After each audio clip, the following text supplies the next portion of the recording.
नमस्कार दोस्तों। आज के वीडियो में हम समझेंगे कि आधुनिक भारत का जो इतिहास है, मॉडर्न हिस्ट्री है, मॉडर्न इंडिया है, उसको कैसे समझें। और उसके लिए जो बिपिन चंद्रा की बुक पढ़ते हैं, आप चाहे एनसीईआरटी ले लो या फिर ओरिएंट ब्लैक स्वान की जो स्टैंडर्ड बुक्स आती है, इसको खरीद लो। हम इस बुक्स को पढ़ें कैसे, मतलब इसको समझे कैसे, इसमें जो चैप्टर हैं उनको हम समझे कैसे, ताकि जो हमारी मॉडर्न हिस्ट्री है वो हमें अच्छे से समझ में आए और हमारी एक स्टोरी टाइप की बन जाए। हमें कुछ चीज़ें डिस्टर्ब ना करें, हमें कुछ कन्फ्यूजन ना रहे। और हम लोग क्या करते हैं कि हम कहीं से भी उठाते हैं और कुछ भी टॉपिक या कुछ भी चैप्टर पढ़ने लगते हैं तो हमें समझ में नहीं आता, हमारा एक जो स्टोरी है वो लिंक नहीं बन पाती। तो वही लिंक बनाने के लिए हम लोग इस बुक्स को समझेंगे, हमें पढ़ना कैसे है और ये आपको समझना है। तो ये वीडियो एंड तक जरूर देखें, तभी आपको अच्छे समझ में आएगा कि ये जो बुक्स है हम इसको कैसे समझें और हमें कैसे चैप्टर को पढ़ना चाहिए। ऐसा नहीं है कि आप चैप्टर 1 2 3 4 5 6 से पढ़ते जा रहे हो तो आपकी वो लिंक बन जाएगी, ऐसा नहीं है। क्योंकि जो बुक्स वाले ने अपने हिसाब से उन चैप्टरों को व्यवस्थित किया है, ठीक है, क्रम से लगाया। लेकिन जो हमारा इतिहास है, जो हम आधुनिक भारत में पढ़ते हैं, हिस्ट्री ऑफ मॉडर्न इंडिया, जिसमें हम लोग जो मिड ऑफ 18th सेंचुरी है, मतलब 18वीं शताब्दी के मध्य से लेके 1947 के बीच का इतिहास पढ़ते हैं, उसके बीच क्रम के अनुसार 1757 से लेके क्रम के अनुसार क्या क्या इतिहास में हुआ है, 1947 तक हमारा भारत कैसे आजाद हो गया है, हम इन घटनाओं को आसानी से पढ़ते हैं।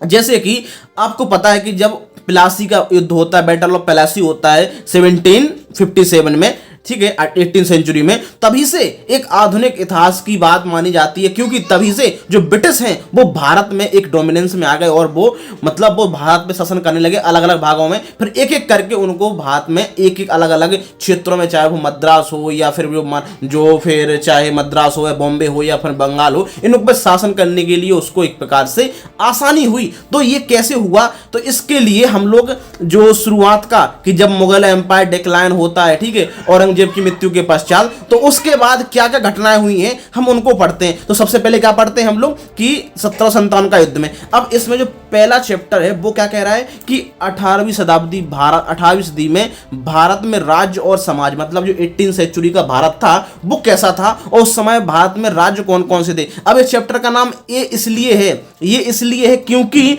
18वीं शताब्दी में क्या होता है, मुगल एम्पायर का डिक्लाइन हो जाता है। 18वीं शताब्दी की शुरुआत में 1707 में औरंगजेब की मृत्यु हो जाती है और मुगल एम्पायर का डिक्लाइन होने लगता है। तो क्या होता है कि भारत में स्थानीय राज्य, क्षेत्रीय राज्य स्वतंत्र होने लगते हैं। जैसे कि बंगाल हो गया, बंगाल के नवाब ने कर दिया, जैसे कि हैदराबाद हो गया। उसी प्रकार से चाहे वो नीचे कर्नाटक का राज्य हो, ठीक है, जो क्या बोलते हैं, जो आज का तमिलनाडु वाला क्षेत्र है, वहाँ पे कर्नाटक राज्य हुआ करता था, जहाँ पे हम लोग पढ़ते हैं बैटल ऑफ जो एंग्लो कर्नाटक वॉर, ठीक है, जो फ्रांसीसी हुए गए, ब्रिटिश हो गए, इनके बीच में हुए थे, ठीक है। और इसमें जो कर्नाटक के जो नवाब थे वो भी इसमें सम्मिलित थे, जैसे हम लोग पढ़ते हैं अनवरुद्दीन, ठीक है। तो ये क्या है, उनके अंतर्गत आते हैं। तो इसलिए पहले चैप्टर का नाम है क्या है, भारत में राज्य और समाज। 18वीं सदी का हम लोग पढ़ते हैं क्योंकि 18वीं सदी से हमारी मॉडर्न हिस्ट्री स्टार्ट होती है। तो हमने पहला चैप्टर पढ़ लिया। इसके बाद जो सेकंड चैप्टर हम लोग पढ़ते हैं क्या, यूरोपियों का आगमन, कि भारत में जो यूरोपीय कंपनी थी, चाहे वो ब्रिटिश ईस्ट इंडिया कंपनी हो, फ्रांसीसी ईस्ट इंडिया कंपनी हो, चाहे पुर्तगाल हो, डच हो, ये कैसे आए और उनका आपसी संघर्ष कैसे क्या क्या हुआ, और उसके बाद जो ब्रिटिश ईस्ट इंडिया कंपनी है वो कैसे उभर के आई और उसका भारत में कैसे शासन स्थापित हो गया। तो हमने पहला चैप्टर क्या पढ़ लिया। सबसे पहले हमें क्या पढ़ना है, 18वीं सदी में भारत में राज्य और समाज। उसके बाद हमें पढ़ना है दूसरा चैप्टर, भारत में यूरोपियों का आगमन। हमने इन चैप्टरों को एक भाग में रख लिया, ए में बांट दिया है कि हम दोनों चैप्टर को एक साथ पढ़ेंगे, पहले एक को फिर दूसरे को, ठीक है। अब यदि हम एनसीईआरटी को पढ़ते हैं, इसी की एनसीईआरटी आती है 2 कॉपी, बट बच्चे क्या करते हैं थोड़ा कि इसमें थोड़ा पेज अच्छे रहते हैं, इसकी पेज क्वालिटी अच्छी रहती है, इसलिए इस पब्लिकेशन खरीद लेते हैं। बाकी यदि आप एनसीईआरटी भी चाहो तो वो भी ले सकते हो, 2 कॉपी यही रहती है पूरी, बस ये थोड़ा स्टैंडर्ड बुक्स है तो थोड़ी भाषा थोड़ी चेंज कर दोगी, थोड़ी बहुत कहीं कहीं पे, बाकी पूरे चैप्टर और पूरी स्टोरी बिल्कुल सेम है क्योंकि एनसीईआरटी का ही कॉपी है, 2 कॉपी। बट इसमें एक चैप्टर, जो पहला चैप्टर जो एनसीईआरटी में मिलता है कि उत्तर मुगल शासक, मतलब कि जब औरंगजेब की मृत्यु हो जाती है तो औरंगजेब की मृत्यु के पश्चात जो भी मुगल शासक हुए उनको कहा जाता है उत्तर मुगल शासक, ठीक है, लेटर मुगल पीरियड। तो इसमें क्या था कि जो शासक हुए जैसे कि जहांदार शाह, ठीक है, बहादुर शाह प्रथम या फर्रुखशेर, मोहम्मद शाह रंगीला, शाह आलम द्वितीय, अकबर द्वितीय, इसमें क्या इन शासकों के बारे में बताया जाता है। तो उसके लिए यदि आपको पढ़ना है तो वो आप चैप्टर से पढ़ सकते हो, लेकिन उसका इतना महत्व नहीं, क्योंकि जब आप मुगल साम्राज्य पढ़ोगे, मध्यकालीन भारत पढ़ोगे तो उसी में आपका कवर हो जाएगा, ठीक है। लेकिन इसकी पृष्ठभूमि के लिए वो पढ़ना थोड़ा जरूरी रहता है, ताकि हमें पता रहता है कि अच्छा हमारी जो मॉडर्न हिस्ट्री है वो कैसे स्टार्ट हुई है और जो मुगल एम्पायर का डिक्लाइन है वो कैसे हुआ है, और उसी के कारण ही हम भारत अलग अलग राज्यों में बट गया मुगल एम्पायर के डिक्लाइन के साथ, और ब्रिटिशर्स को आसानी हुई भारत में कब्जा करने के लिए, क्योंकि जब भारत अलग अलग राज्यों में बट जाएगा तो उनको एक एक करके अलग राज्यों को हराने में आसानी होगी। इसी तरीके से वो है, तो आप वो चैप्टर पढ़ सकते हो, ठीक है। तो मैं इतनी इसकी कहानी बता दी है। अब हमें इसकी बुक्स की बात कर रहे हैं, तो इसमें हमने सबसे पहले यहाँ पढ़ना है पहला चैप्टर, उसका पढ़ना दूसरा चैप्टर। ये पढ़ लिया तो ये हमने पार्ट 1 में कर लिया। आपके पास बुक्स है तो आप उसको लेके रख लो अभी, और उसको साथ टिक करते जाओ भाई कि हमें पहले चैप्टर कौन पढ़ना है, ठीक है, ताकि तभी आपकी स्टोरी बनेगी। अब हमें क्या करना है, भारत में यूरोपीय कंपनियों का आगमन वाला चैप्टर पढ़ लिया है, मतलब भारत में यूरोपीय कंपनियां आ गई हैं। अब क्या होगा कि भारत में जो यूरोपीय कंपनी है उनमें आपस में संघर्ष होगा, चाहे वो ब्रिटिश हो, फ्रांसीसी हो, डच हो, तो हमें इस सेकंड चैप्टर में ही वो सारा मिल जाएगा कहाँ पे क्या हुआ। और उसके बाद जो आगे निकल के आता है, जो जीत के आता है, वो क्या निकल के आता है, ब्रिटिश। इसलिए भारत में क्या होता है, ब्रिटिश का शासन होता है। तो तीसरा चैप्टर क्या है कि भारत में ब्रिटिश साम्राज्य, मतलब ये चैप्टर में बताया गया कि भारत में ब्रिटिश साम्राज्य आ गया है। अब ब्रिटिश साम्राज्य में क्या आर्थिक नीतियां रहीं और क्या प्रशासनिक ढांचा रहा 1757 से लेकर 1857 तक, क्योंकि 1757 में मेटल ऑफ प्लासी होता है, वो जीत जाते हैं, वहीं से एक प्रकार से उस शासन में भागीदारी उनकी हो जाती है बंगाल में, और उसके एक एक करके वो सभी राज्यों को जीतते जाते हैं। तो 1757 से लेकर 1857 तक क्या उनकी आर्थिक नीतियां रहीं, भारत में जो ब्रिटिश साम्राज्य था उसकी क्या आर्थिक नीतियां रहीं और उसका क्या प्रशासनिक ढांचा रहा, वो हम इसके अंतर्गत पढ़ते हैं। अब यहाँ पे 1757 से लेकर 1857 क्यों लिया गया है, क्यों 1857 में क्रांति हो जाती है, उसके बाद फिर कुछ प्रशासनिक सुधार होते हैं, इसलिए इन लोगों ने इस एक चैप्टर में 1757 से लेकर 1857 की बात की गई है, ताकि हम इन 100 सालों को, एक शताब्दी को पूरा कवर कर सकें। तो हमने ये क्या बी लिख दिया, मतलब हमें इसके बाद पढ़ना क्या, 3 चैप्टर बी पढ़ लिया। अब हमें इसी के साथ हमें एक चैप्टर नहीं पढ़ने, चौथे, 5वें, 6वें में हमें इसे यहाँ पे आना है, क्योंकि हमें बात की है किसके बारे में, ब्रिटिश साम्राज्य के बारे में, आर्थिक नीतियां और उसका प्रशासनिक ढांचा। तो हमें इसी से जुड़ा हुआ चैप्टर है जो जो लिंक करे इसकी, ताकि वो स्टोरी में हमें समझ में आए। तो हमें सबसे पहले पढ़ना है ब्रिटिश शासन का आर्थिक प्रभाव। जैसे हमने यहाँ पढ़ा है कि ब्रिटिश साम्राज्य में आर्थिक नीतियां, तो उन्होंने ऐसी कौन सी आर्थिक नीतियां लाई जिसकी वजह से भारत में आर्थिक प्रभाव पड़ा। तो ब्रिटिश भारत में या ब्रिटिश शासन का, ठीक है, आर्थिक प्रभाव। तो ये चैप्टर कहाँ मिलेगा आपको, 8वें में। तो हमें तीसरे चैप्टर के बाद 8वां चैप्टर पढ़ना है। आप लोग लिखते जाओ, ये बहुत ही इंपॉर्टेंट चीज बता रहा हूँ मैं आपको, वरना कंफ्यूजन होगा आपको। ये बुक्स पढ़ते हो लोगों, लेकिन समझ में नहीं आएगा भाई कहाँ से क्या पढ़ा है। ये बहुत ही एक इंपॉर्टेंट एक स्ट्रेटजी बता रहा हूँ मैं, कैसे आपको बुक्स को कवर करना, ताकि आपको एक बार पढ़ो तो आपकी पूरी स्टोरी बन जाओ। बिल्कुल आपको ऐसा लगेगा नहीं अब तो मैंने पढ़ लिया है, और पूरी आप कहो तो खड़े होकर पूरी मॉडर्न हिस्ट्री किसी को भी बता सकते हो मौखिक। क्या मुझे तो पूरी मॉडर्न हिस्ट्री आती है, कहाँ से कैसा हुआ है, केवल आपने सीक्वेंस को समझ लिया तो ठीक है। तो यहाँ पे मैंने क्या बताया कि यहाँ पे आर्थिक नीति पढ़ी, प्रशासनिक ढांचा पढ़ा कि भाई 1757 से लेकर 1857 के बीच ब्रिटिश भारत में, ब्रिटिश साम्राज्य में क्या आर्थिक नीतियां रहीं, क्या प्रशासनिक ढांचा रहा, तो हमने यहाँ पे पढ़ लिया। उसके बाद 8वां चैप्टर कि ब्रिटिश शासन का आर्थिक प्रभाव, क्योंकि जब वो ब्रिटिश नीति अपनाएंगे तो कुछ उसका आर्थिक प्रभाव होगा। तो क्या आर्थिक प्रभाव है वो हम 8वें चैप्टर में पढ़ेंगे। यहीं पे अब तीसरे चैप्टर में मैंने क्या पढ़ा, प्रशासनिक ढांचा। तो हम लोग अब जो प्रशासनिक ढांचा था उस समय, मतलब 1757 से लेकर 1857 के बीच में, अब 1858 जब क्रांति हो जाती है तो 1858 के बाद क्या प्रशासनिक परिवर्तन आते हैं वो हम यहाँ पे एक बार फिर से इसी चैप्टर में पढ़ेंगे, मतलब बी पार्ट में बांट लेंगे, ठीक है। तो हमने पहले 8वां चैप्टर पढ़ लिया, अब हम पढ़ेंगे 7वां चैप्टर 1858 के बाद क्या प्रशासनिक परिवर्तन हुए। हमने यहाँ पढ़ा था प्रशासनिक ढांचा क्या था, ठीक है। अब हम पढ़ेंगे 1858 के बाद का, क्योंकि यहाँ था 1757 से लेकर 1857 के बीच में, ठीक है, 1857 तक। यहाँ पे हम पढ़ेंगे 1858 के बाद क्या प्रशासनिक परिवर्तन हुआ। तो ये क्या हुआ कि हमने बी पार्ट में हमने पढ़ा है, इसको हमने पार्ट में विभाजित कर रहे हैं। हमने ए पार्ट में पढ़ा है 1 चैप्टर, 2 चैप्टर, और जो बी पार्ट है, पार्ट बी, उसमें हमने पढ़ा है 3रा चैप्टर, 8वां चैप्टर और 7वां चैप्टर। हमारे 2 पार्ट खत्म हो गए। अब फिर से हम लोग आते हैं सी पार्ट पर, ठीक है, पार्ट सी पर। अब हम इसमें फिर से चौथे चैप्टर पे आएंगे, और हम चौथे चैप्टर में यहाँ पे पढ़ेंगे क्या कि ब्रिटिश भारत में प्रशासनिक संगठन, ठीक है, और सामाजिक व सांस्कृतिक नीतियां। अब जो ब्रिटिश शासन भारत में आ गया तो उसमें कौन कौन से प्रशासनिक संगठन हुए या उन्होंने क्या प्रशासनिक रूप से किया है, और साथ में सामाजिक व सांस्कृतिक नीतियां, इनके शासनकाल में क्या सामाजिक सांस्कृतिक नीतियां रही हैं, वो हमें यहाँ पे सी पार्ट में पढ़ना है। तो हमने यहाँ तक पढ़ लिया है, तो ये क्या है, हमने सी पार्ट में ये पढ़ना, पार्ट सी में 14 चैप्टर अब हमने ये पढ़ लिया। अब हम इसके बाद क्या पढ़ना है, जैसे कि ब्रिटिश भारत में यहाँ पे क्या बताएगा कि सामाजिक सांस्कृतिक क्या नीतियां रही हैं, क्या नीतियां रही हैं। तो आपको पता है कि जब भारत में ब्रिटिश शासन आए तो वहाँ पे कैसी सामाजिक व्यवस्था थी, क्या सांस्कृतिक नीतियां थी, वो हम यहाँ पे पढ़ेंगे। अब उसके बाद क्या पढ़ेंगे कि 19वीं शताब्दी में 5वां चैप्टर 19वीं सदी के पूर्वार्ध में सामाजिक और सांस्कृतिक जागरण। क्यों, हमने इससे पहले पढ़ लिया कि क्या सामाजिक व सांस्कृतिक नीतियां थी।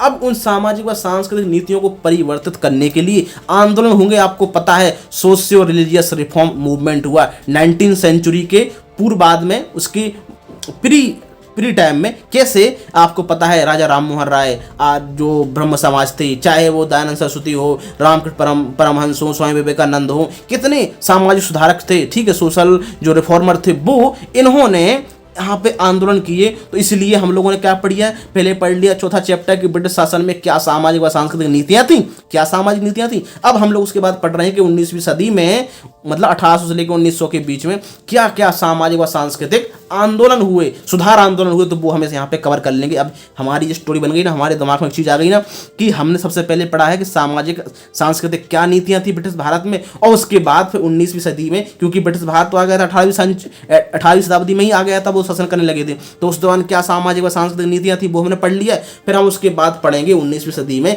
इस सामाजिक व सांस्कृतिक नीतियों को सुधारने के लिए, उसके रिफॉर्म के लिए कौन कौन से आंदोलन हुए, वो हम इस 5वें चैप्टर में कवर कर लेंगे। तो क्या होगा, क्या कवर कर लिया मैं यहाँ पे हमारा जो पार्ट सी था खत्म हो गया, चौथा चैप्टर, और पार्ट डी में हमने 5वें चैप्टर को रखा है कि सामाजिक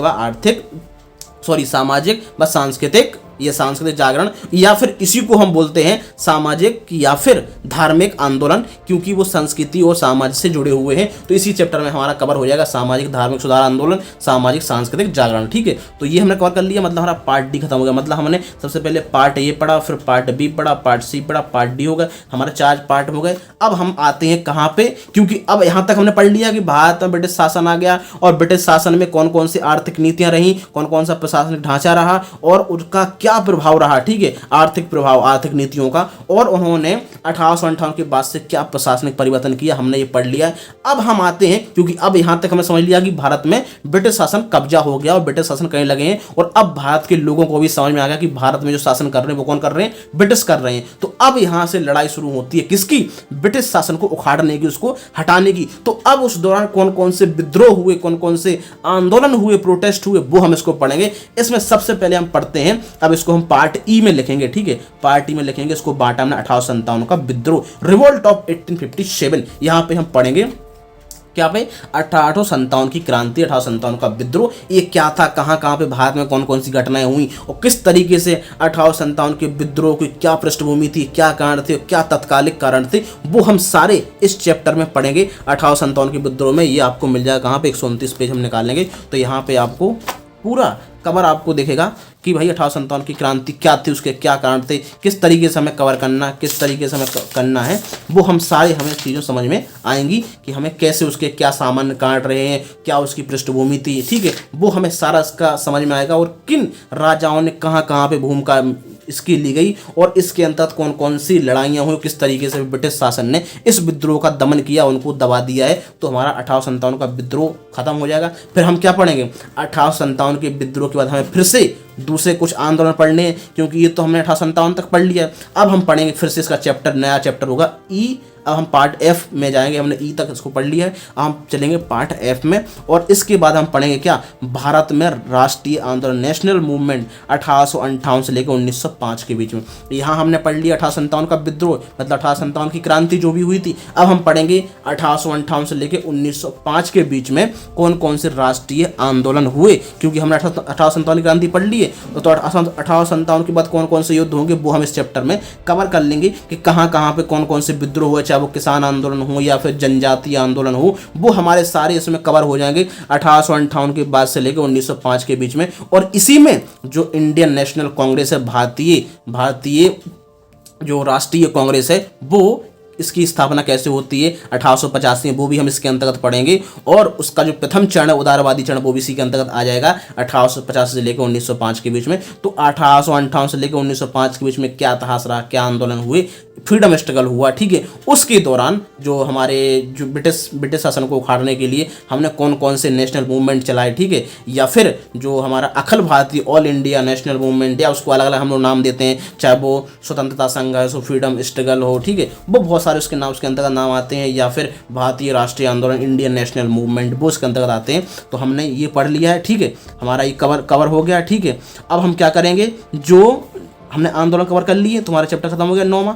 जो 10वां चैप्टर है, इस चैप्टर को हम लोग भूल गए हैं, हमें ये 10वां चैप्टर किस चैप्टर में पढ़ना है, इसी चैप्टर के अंतर्गत पढ़ना है जो हम लोगों ने डी में पढ़ा था। क्योंकि डी में हमने यहाँ क्या पढ़ा है कि 19वीं शताब्दी के पूर्वार्ध में, मतलब कि 1800 से लेकर 1857 के बीच में कौन कौन से सामाजिक धार्मिक आंदोलन हुए, तो वो हम इसके अंदर पढ़ लेंगे। और जो 10वां चैप्टर है वो भी हम इसी के अंतर्गत पढ़ेंगे। इसके बाद कि 1858 के बाद धार्मिक सामाजिक सुधार आंदोलन कौन कौन से हुए, मतलब कि जो 1858 है इसके बाद कौन कौन से सामाजिक धार्मिक सुधार आंदोलन हुए थे, वो हम 10वें चैप्टर के अंदर पढ़ेंगे। मतलब हमें ये वाला चैप्टर और 5वां चैप्टर, मतलब 5वां चैप्टर और 10वां चैप्टर को हमें पार्ट डी में पढ़ेंगे, और 5वें चैप्टर के हम बाद पढ़ेंगे। पहले पढ़ेंगे 5वां चैप्टर, फिर पढ़ेंगे 10वां चैप्टर। तो हमारे जो धार्मिक सामाजिक धार्मिक आंदोलन है, सोशियो रिलीजियस रिफॉर्म मूवमेंट है, वो हमारे इसमें कवर हो जाएंगे, ठीक है। तुम्हारा ये हो गया है, हमने अपने नेशनल मूवमेंट स्टार्ट कर दिया था, तो हमने 1858 से लेकर 1905 के बीच जो भी नेशनल मूवमेंट है वो हमने कवर कर लिया। अब हम पढ़ेंगे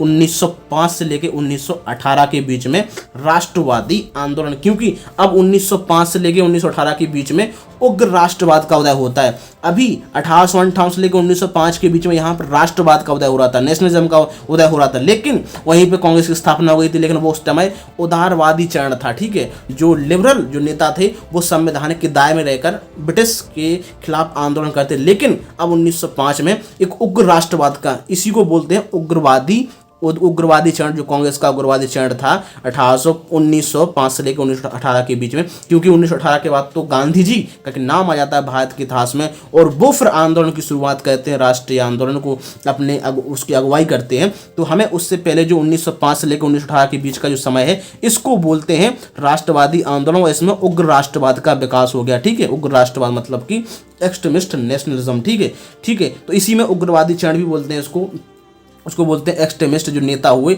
उनको एक्सट्रीमिस्ट कहा जाता है, ठीक है। इस दौरान जो उग्रवादी नेता थे या उग्रवादी चरण था, उसको हम इसके यहाँ पे कवर कर लेते हैं 1905 से लेकर 1918 के बीच में। अब देखो सीक्वेंस बनता जा रहा है, 1858 से लेकर 1905 के बीच राष्ट्रीय आंदोलन, और 1905 से लेकर 1918 के बीच में उग्र राष्ट्रवाद का विकास, मतलब राष्ट्रीय आंदोलन। अब यहाँ पे कवर होता है क्या, स्वराज के लिए संघर्ष। इसके बाद हम चैप्टर पढ़ेंगे 12वां स्वराज के लिए संघर्ष। इसमें गांधी जी का एक युग होता है, इसी को हम बोलते हैं गांधी युग, क्योंकि 1918 के बीच में गांधी जी, चाहे 1917 का चंपारण आंदोलन हो, फिर उसके बाद 1920 का सहयोग आंदोलन हो, वो इसके बाद गांधी जी का नाम एक इतिहास में आ जाता है, और राष्ट्रीय आंदोलन की फिर जो शुरुआत करते हैं, जिसको हम बोलते हैं कि एक नया जो राष्ट्रवाद है, ठीक है, वो एक उभर के आता है। पहले था भाई राष्ट्रीय आंदोलन उभर के आया, राष्ट्रवाद निकल के आया, फिर उग्र राष्ट्रवाद निकल के आया, ठीक है। अब यहीं से गांधी युग का जो शुरू होता है, और गांधी जी एक प्रकार से, क्योंकि इस समय तक गांधी जी साउथ अफ्रीका से भारत में आ जाते हैं, तो फिर स्वराज के लिए संघर्ष 1 ये चैप्टर पढ़ेंगे, और फिर लास्ट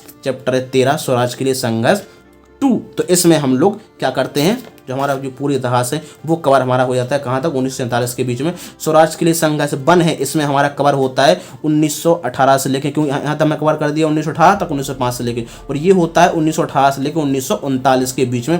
यहाँ पे हमारे असहयोग आंदोलन है, सविनय अवज्ञा आंदोलन, ये दोनों ही कवर हो जाएंगे। और कौन कौन से इसी बीच 1920 के दशक में, चाहे वो जो हमारे भगत सिंह थे या फिर जो चंद्रशेखर आज़ाद हैं, इन्होंने कौन प्रकार से आंदोलन हुए, कौन कौन सी एक्टिविटी, क्रांतिकारी जो आंदोलन हुआ था, वो भी इसी काल में स्वराज के लिए संघर्ष 1 में 1918 से लेकर 1939 के बीच में हम पढ़ते हैं, ये होता है। और स्वराज के लिए संघर्ष 2, इसका नाम दिया स्वराज के लिए संघर्ष 2, क्योंकि इसी बीच जो हमारा जो भारत छोड़ो आंदोलन, क्विट इंडिया मूवमेंट है, वो स्टार्ट होता है, और फिर भारत का आज़ादी होती है, लेकिन आज़ादी के साथ भारत का विभाजन भी हो जाता है। तो जो स्वराज के लिए संघर्ष 2 है, इसमें हम 1939 से लेके 1947 तक का इतिहास पढ़ते हैं, भारत की आज़ादी और भारत का क्या विभाजन, तो हम लोग साथ में दो भी पढ़ते हैं, इंडिपेंडेंस और साथ में भारत का विभाजन वो होता है, मतलब डिवाइड हो जाता है भारत पाकिस्तान और भारत के बीच में, तो भारत का क्या वो विभाजन हो गया। तो हम इस प्रकार से पूरा एक चैप्टर से लेकर 13 चैप्टर तक हमारा कवर हो जाता। तो मैंने इसको बताया कि आप लोग उसको पार्ट में बात कर दीजिए। मैंने पहले बताया कि पहले पार्ट में आपको 2 चैप्टर पढ़ने हैं, पार्ट ए में 1 चैप्टर 2 चैप्टर, फिर पार्ट बी में आपको 3 चैप्टर पढ़ने, तीसरा चैप्टर, 8वां चैप्टर और 7वां चैप्टर। इसके बाद आपको पार्ट सी में 4था चैप्टर पढ़ना है, पार्ट डी में आपको 5वां चैप्टर और 10वां चैप्टर पढ़ना है, और पार्ट ई में आपको 1857 की क्रांति इसको पढ़ना, सॉरी 1857 का विद्रोह इसको पढ़ना है, और इसके बाद जो भारत में राष्ट्रीय आंदोलन 1858 के बाद उसको पढ़ना है। ठीक है, ये हमने कवर कर लिया है। इसके बाद पार्ट जो एफ है इसमें हम लोग पढ़ेंगे राष्ट्रवादी आंदोलन 1905 से लेकर 1918 के बीच में। ठीक है, स्वराज के लिए संघर्ष। देखो हम इन विद्रोह को एक ही पार्ट में भी रख सकते हैं, पार्ट ही करके 1857 का विद्रोह, फिर 1858 से लेकर 1905 के बीच राष्ट्रीय आंदोलन, और 1905 से लेकर 1918 के बीच में राष्ट्रवादी आंदोलन, उग्र राष्ट्रवाद का विकास, और इसी के बीच क्या करेंगे हम लोग, स्वराज के लिए संघर्ष, और इसी के लिए स्वराज के लिए संघर्ष पार्ट 2, पार्ट 1, पार्ट 2। इसी में पूरा हमारा मतलब जो पार्ट ई है इसके अंदर हम 4 चैप्टर पढ़ेंगे, 6वां चैप्टर, 10वां जो 11वां चैप्टर, 12वां चैप्टर और 13वां चैप्टर। ये हमारा जो है राष्ट्रीय आंदोलन या नेशनल मूवमेंट का एक प्रकार से पार्ट हो जाएगा, जिसमें हम पूरे आंदोलन को कवर कर लेंगे। 1857 का विद्रोह, 1858 से लेकर 1905, 1905 से लेकर 1918, 1918 से लेकर 1939, 1939 से लेकर 1947 तक भारत की आज़ादी और भारत का विभाजन। भारत का एक नया राष्ट्र जन्म हो गया, इसका नाम पाकिस्तान है, और भारत एक अलग हो गया, तो दोनों का विभाजन हो जाता है। तो ये 1947 तक का पूरा इतिहास हो जाता है।